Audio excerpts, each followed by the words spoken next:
Hi everyone, today's video is going to be a serious one. Although I am a very politically passionate person, I try to avoid speaking about it publicly as I think there are too many characteristics involved and it tends to divide people more than anything. But my heart has been heavy and I can't ignore it any longer. As a disclaimer, I would like to state that yes, I am Cambodian, but before you click off this video, all I ask is that you hear me out, especially if you are Thai. I would like to state that I have many international friends, such as Ukrainian, Russian, Indian, Pakistani, and especially Thai. I wanted to mention this specifically because these are the nations currently at war with each other. I grew up in a private American school from kindergarten all the way to grade 12, so if you're wondering, that's how I was able to make so many international friends. The purpose of this video is to show everyone a complete timeline and analysis of the conflict. I hope you will listen to my honest words.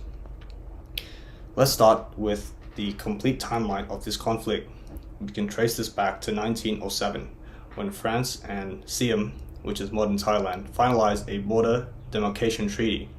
The French drawn map placed the Brehvihir Temple with Cambodia.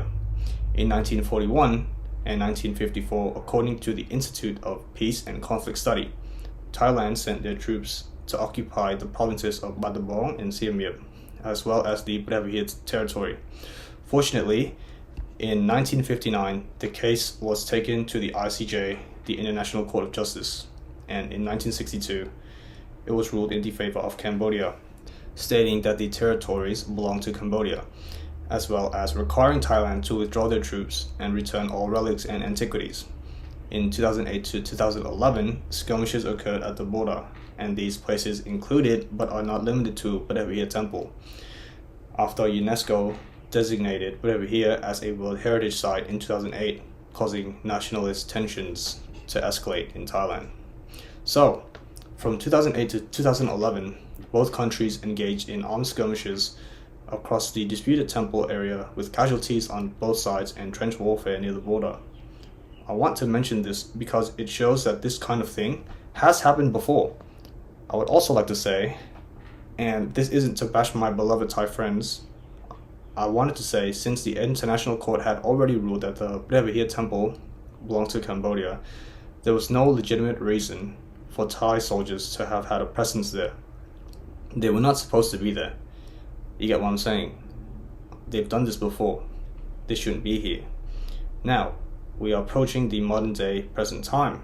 On May 28, 2025, a skirmish occurred at Chongbuk Pass, resulting in a Cambodian soldier being killed. That's it. We lost a soldier first, and for a while that was it. Someone's father, someone's son, someone's beloved friend and brother died, and the world kept spinning.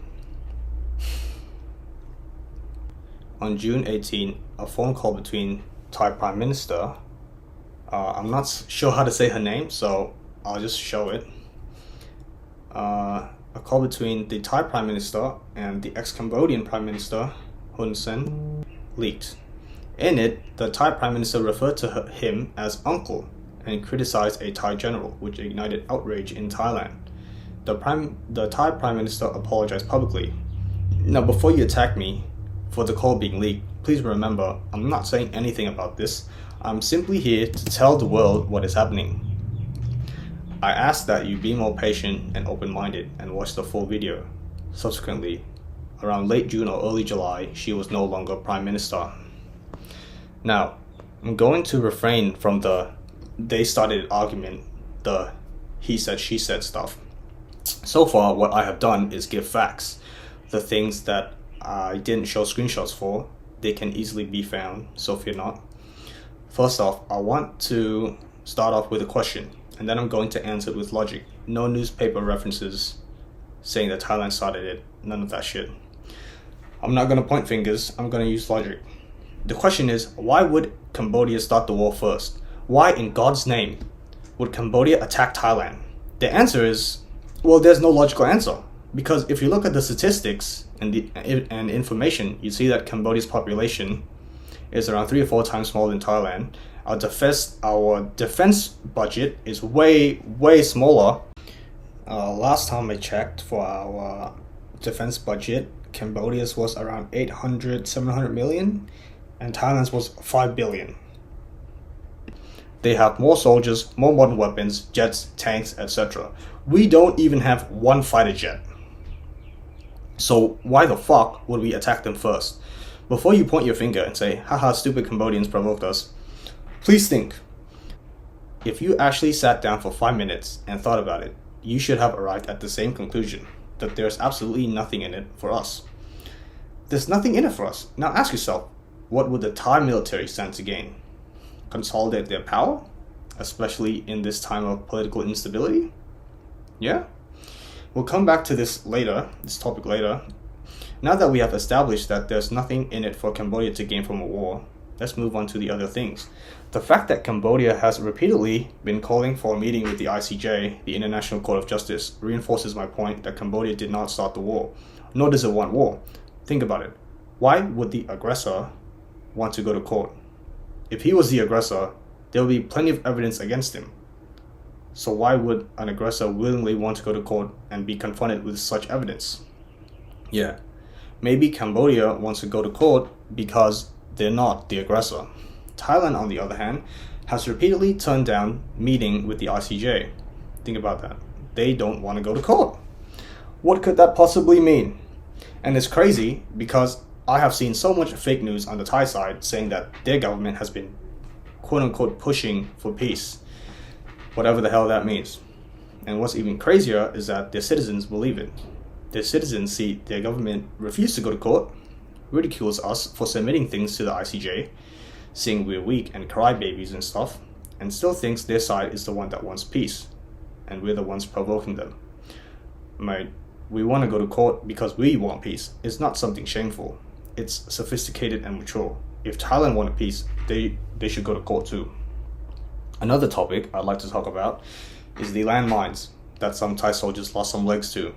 Very unfortunate event, and I feel sorry for them.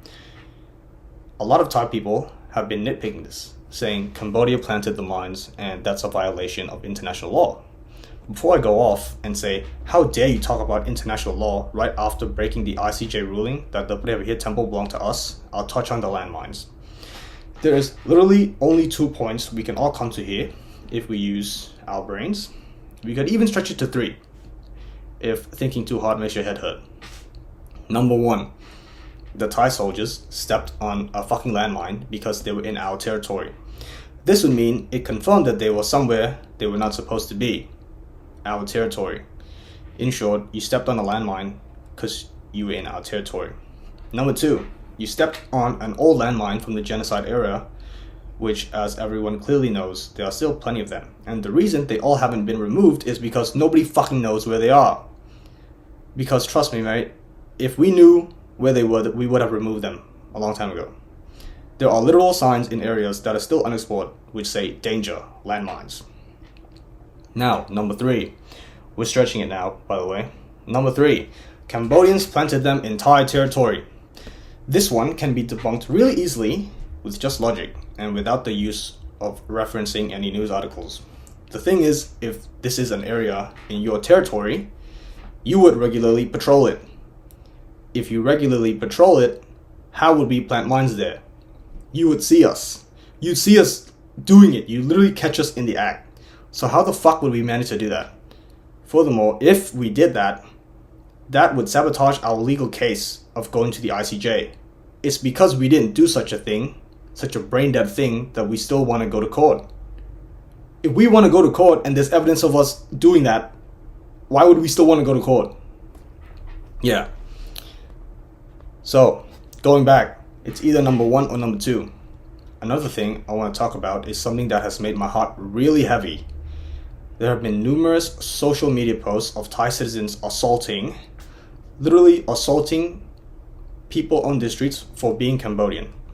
There were many videos, but due to it being hard to watch, I'll just put one case up on the screen. Listen, I have Thai friends, and I love my Thai friends, but what the fuck is this? This is vile, it's trashy, it's low IQ, it's low class, distasteful, discriminatory behavior. Cambodians are not like this. This is the character of Cambodian people. Our character is clear by the fact that we want to do the right thing. I mean, have a listen to this lad.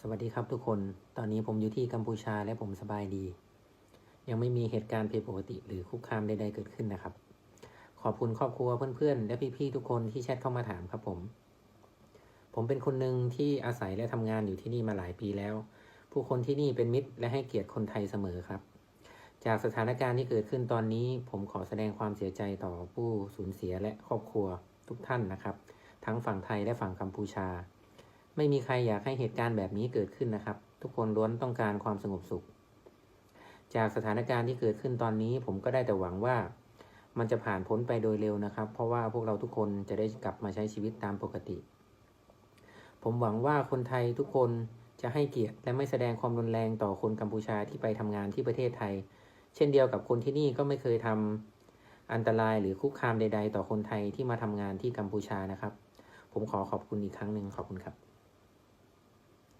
Now, as much as I could go on about this war, this video, I think, is long enough already. So I'd like to wrap this up with a few messages. This goes out to all my Thai friends, Thai brothers, all my loved ones going through hard times right now. Ukrainian, Russian, Indian, Pakistani, etc. Guys, what the fuck are we fighting each other for? Ukrainian and Russian? As someone who has studied Russian, the Ukrainian and Russian language is so similar. The culture, the food. I have known people who before the war were Ukrainian and Russian and they were inseparable. They were like the closest motherfuckers ever. Now it's us guys, Thai and Cambodian. Our culture, our food, our fucking alphabet, nearly identical. Some of our words are even the same. I want you guys to think about what your government may want from this. As we all know, Thailand is not a stranger to military coups and political instability. If you get anything out of this video, I hope that I have opened your mind even just a little, because I hate seeing when people fall for the stupid propaganda which makes us call each other names such as "Don't Tie to Me" or "Scumbodia." It's corny and stupid. We can put a stop to this, guys. Pressure your leaders to go to court and do the right thing as we have. No more lives need to be lost. Thank you for watching my video. ขอบคุณครับ